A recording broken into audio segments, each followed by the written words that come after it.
Synonyms for competitive exam class number 10 Hindi meaning और spell learning के साथ एक बार फिर हम आप सभी के लिए लेकर आए क्लास नंबर 10 सिनोनिम्स की फॉर कॉम्पिटिटिव एग्जाम्स, जैसे कि आपके बैंकिंग के एग्जाम्स होते हैं, एसएससी के एग्जाम हो गए, आपका कैट एग्जाम हो गया, आपका बैंकिंग के एग्जाम हो गए, आपके रेलवे के एग्जाम हो गए, आपका स्टेट एग्जाम है, आपके अदर जो भी एग्जाम्स हैं उस पर्पज से यानी जो क्लासेस हैं हमारी सिनोनिम्स की वो बहुत ज़्यादा महत्वपूर्ण होने वाली है आप सभी के लिए। अभी तक हमारी जो है क्लास 9 तक जो है सिनोनिम्स की कॉम्पिटिटिव क्लास की आ चुकी हैं, और जिसमें हमने क्या है बेसिक टू एडवांस पे जो चीज़ें कवर करते हुए चल रहे हैं। ठीक है, ये जो हमारी सीरीज है सिनोनिम्स वाली, ये सीरीज है बिगिनर्स के लिए, जो लोग अभी नए हैं कॉम्पिटिटिव एग्जाम्स में, तो उनके लिए बहुत ज़्यादा हेल्पफुल होने वाली है। इस वाली सीरीज में हमने बेसिक टू एडवांस कवर करा है। बेसिक टू एडवांस हम जो है इसमें बढ़ रहे हैं। ठीक है, पहले हम बेसिक चीज़ें पढ़ रहे हैं, फिर धीरे धीरे हम एडवांस की ओर मूव करेंगे। ठीक है, साथ ही साथ हमारी एंटोनियम्स और वोकैब्स वाली सीरीज भी चल रही है, आप उनको भी पढ़िए, आप उनसे भी काफ़ी सारी चीज़ें सीख सकते हैं।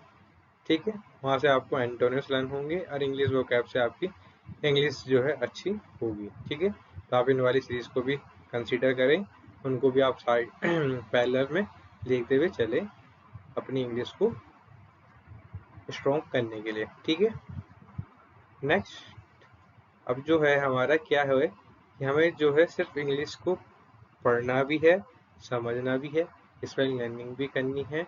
ठीक है, जो हमारी सीरीज है सिनोनिम्स, एंटोनिम्स, वोकैब्स, इन तीनों को आप इस रूप में भी कंसीडर करते हुए चले। ठीक है, वोकैब्स के रूप में भी कंसीडर करें, स्पेलिंग लर्निंग के रूप में भी कंसीडर करते हुए चले। ठीक है, सिनोनिम्स का हिंदी मीनिंग हम आपको कई बार बता चुके हैं, एक बार फिर और बता देते हैं। पर्यायवाची शब्द बोलते हैं हिंदी में सिनोनिम्स को, क्या बोलते हैं? पर्यायवाची शब्द बोलते हैं। ठीक है, चलिए बिना किसी देरी के शुरुआत करते हैं अपनी आज की वीडियो की। तो मैं नितिन उनियाल स्वागत करता हूँ आप सभी का अपने YouTube चैनल ऑनलाइन लर्निंग पढ़ाई पर।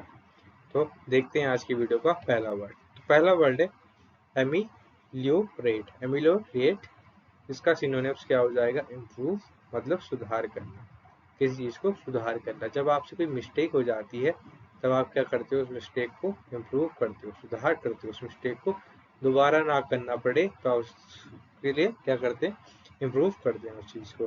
तो एमिलियोरेट, तो उसका सिनोनिम्स क्या हो जाएगा? इम्प्रूव। ठीक है, नेक्स्ट वर्ड है एंटागोनाइज, इसका सिनोनिम्स हो जाएगा प्रोवोक। ठीक है, मतलब होता है उकसाना, किसी को भड़काना। ठीक है, भड़काना।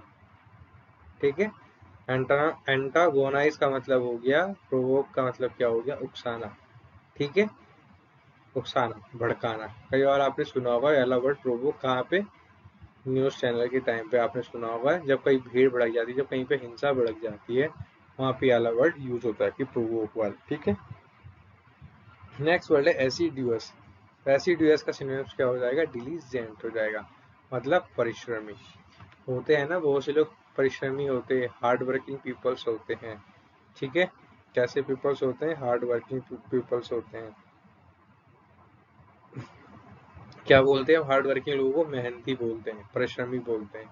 ठीक है, मेहनती या परिश्रमी बोलते हैं। ठीक है, तो एसिडियस और डिलीजेंट का मतलब क्या हो गया? परिश्रमी हो गया।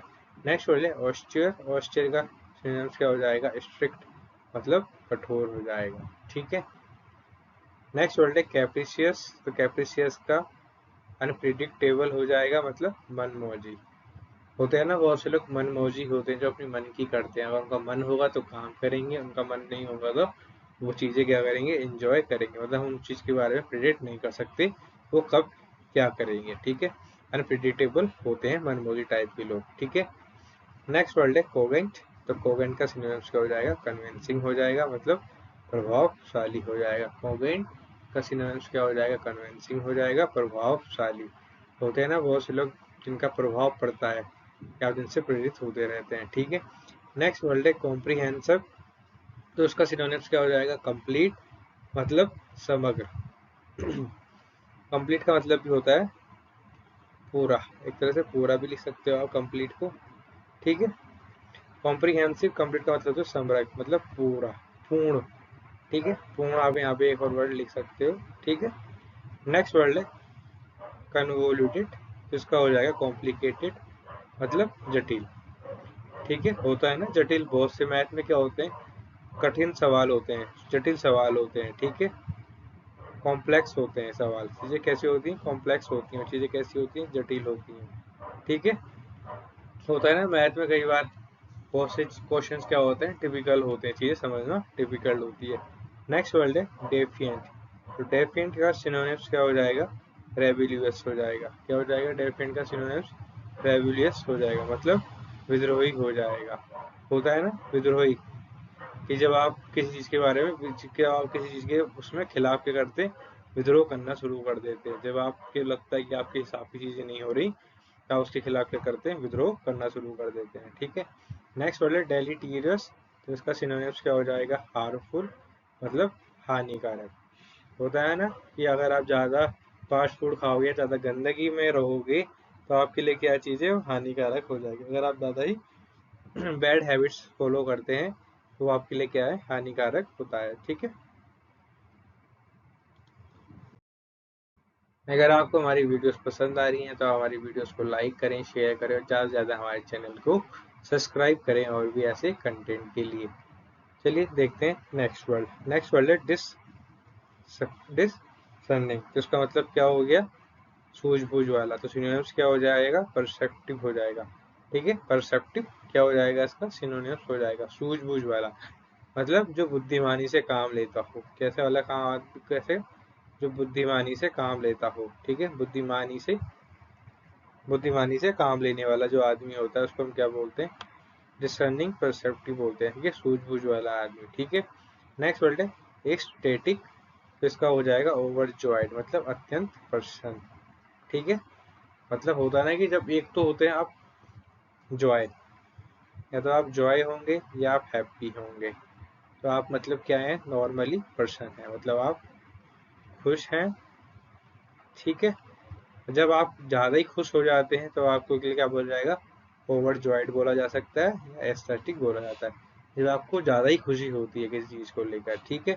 नेक्स्ट वर्ड है एक्सर एक्सर वेट, मतलब वर्सन, और खराब करना, ठीक है। एक्सरसरबेट का मतलब क्या हो गया, वर्जन, और खराब करना। वर्जन का मतलब होता है खराब करना, बोलते ना वेरी वर्स्ट फॉर्म से गुजर रहा हूँ मैं आजकल, एक वर्ड होता है वर्स्ट, तो वर्स्ट का मतलब क्या होता है, खराब होता है। वर्स्ट का मतलब क्या होता है, खराब, ठीक है। नेक्स्ट वर्ड है फैसिटियस, तो इसका हो जाएगा मेटिक्यूलियस, अत्यंत सावधान, ठीक है। मोर केयरफुल, ठीक है। फैसिटियस, मेटिक्यूलियस, तो इनका मतलब क्या हो गया, अत्यंत सावधान। एक और वर्ड आप लिख लो यहाँ पे, मोर केयरफुल, ठीक है, मोर केयरफुल, ठीक है, मोर केयरफुली, ठीक है, ऐसे भी लिख सकते हो आप, ठीक है। नेक्स्ट वर्ड है एग्जाम्पलीफाई, तो इसका हो जाएगा इलस्ट्रेट, उदाहरण देना, ठीक है, उदाहरण देना। जब आपके पेरेंट्स किसी और के बच्चे का उदाहरण देते हैं, जो कि आमतौर पे आपको सुनने को मिलता है, हर पेरेंट्स क्या करते हैं, इंडियंस पेरेंट्स क्या करते हैं, अपने बच्चे को कंपेयर करते हैं दूसरे बच्चे के साथ, और उसका एग्जाम्पल अपने बच्चों को देते हैं कि उनका बच्चा देखो पढ़ाई में अच्छा है, स्पोर्ट्स में अच्छा है, ठीक है। मतलब उस चीज़ का उदाहरण देते रहते हैं, वो क्या करते रहते हैं, वो एग्जाम्पलीफाई करते हैं और इलस्ट्रेट करते रहते हैं। नेक्स्ट वर्ड है इम्केपेबल, तो इम्पेकेबल का मतलब क्या हो जाएगा, फ्लॉलेस, मतलब निर्दोष।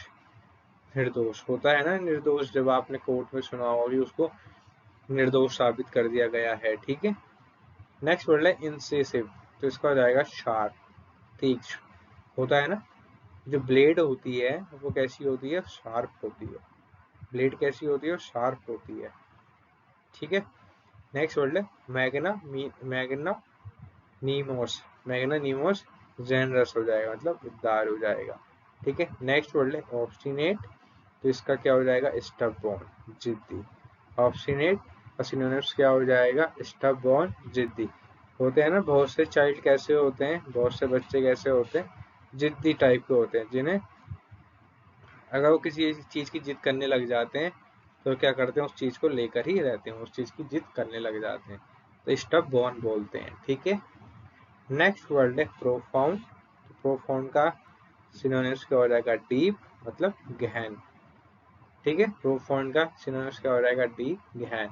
होता है ना, जब आप किसी चीज की बारे में खोज करने जाते हैं तो आपको क्या करना पड़ता है, उसकी डीप तक उसकी नॉलेज होनी पड़ती है। ठीक है, डीप नॉलेज का आपका होना जरूरी है, तभी आप उस चीज के बारे में अच्छे से खोजबीन कर पाएंगे। डीप नॉलेज मतलब आपका गहन ज्ञान होना बहुत ज्यादा जरूरी है। ठीक है, ये हमने आपको एग्जाम्पल के रूप में आपके एग्जाम्पल के रूप में हमने आपको बताया है। ठीक है, उम्मीद करता हूँ आपको हमारी वीडियोस पसंद आ रही होंगी। अगर आपको हमारी वीडियो पसंद आ रही है तो लाइक करें, शेयर करें, ज़्यादा से ज़्यादा हमारे चैनल को सब्सक्राइब करें। ये थे आज के हमारे कुछ वर्ड्स जो हमने आपके साथ डिस्कस करे। उम्मीद है आपको वाली वीडियोस हमारी पसंद आ रही होंगी, जो हम आपके लिए वाली सीरीज लेकर आए हैं। इस सीरीज को आप सिर्फ सिनोनिम्स के रूप में कंसीडर ना करें, इंग्लिश वोकैब्स के रूप में भी कंसीडर करते हुए चलें, ताकि आपकी वोकैब्स अच्छी हो, और साथ ही साथ आप इनकी स्पेलिंग लर्निंग करें, इनके मीनिंग को आप अच्छे से याद करें, समझें, ताकि आपके लिए चीज़ें क्लियर होती भी चली जाएंगी, जिसकी मदद जो है, जिसकी मदद आपको क्या मिलेगी, पेपर्स में मिलेगी। ठीक है, तो आप हमारी वीडियो को लाइक करें, शेयर करें, ज़्यादा से ज़्यादा हमारे चैनल को सब्सक्राइब करें, ताकि हम आपके लिए और भी ऐसी वीडियोस इन फ्यूचर आपके लिए लेकर आते रहें। तो आपसे मिलते हैं नेक्स्ट वीडियो में, तब तक के लिए धन्यवाद।